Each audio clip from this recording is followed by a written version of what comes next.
नमस्कार, मी संतोष सुतार आणि आपण पाहतात सीएल माझा. 20 मार्च हा दिवस जागतिक चिमणी दिवस म्हणून साजरा केला जातो.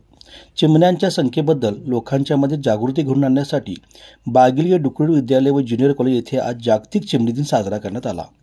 या निमित्ताने विद्यार्थ्यांना चिमणीबद्दलची माहिती चित्रातून व्यक्त करण्यासाठी मुलांना प्रोत्साहित करण्यात आले. यावेळी मार्गदर्शन करताना PS मगदूम म्हणाले, चिमणी हा पक्षी हिमालयाच्या 200 मीटर उंचीपर्यंत तसेच भारतात सगळीकडे आढळतो. माणसाच्या अगदी जवळ चिमणी राहते. मात्र चिमण्यांची संख्या सध्या घटत आहे. शहरामधील वाढते प्रदूषण तसेच शेतातील कीटकनाशकांच्या बेसुमार वापरामुळे चिमण्यांची संख्या कमी होते.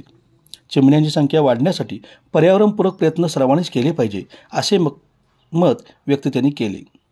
यावेळी विद्यार्थ्यांनी तयार केलेल्या प्रत्येक कृतीबद्दल स्तुती करून विद्यार्थ्यांचे कौतुक देखील केले.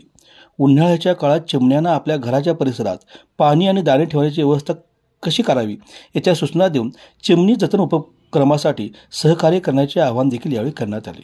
यावेळी विद्यालयाचे प्राचार्य S तुर्केवाडकर यांच्यासह Rajendra शेवणगेकर, KT चिंचनगी, AB Naikwadi, MN शेवणगेकरसह आदी शिक्षक व विद्यार्थी मोठ्या संख्येने उपस्थित होते.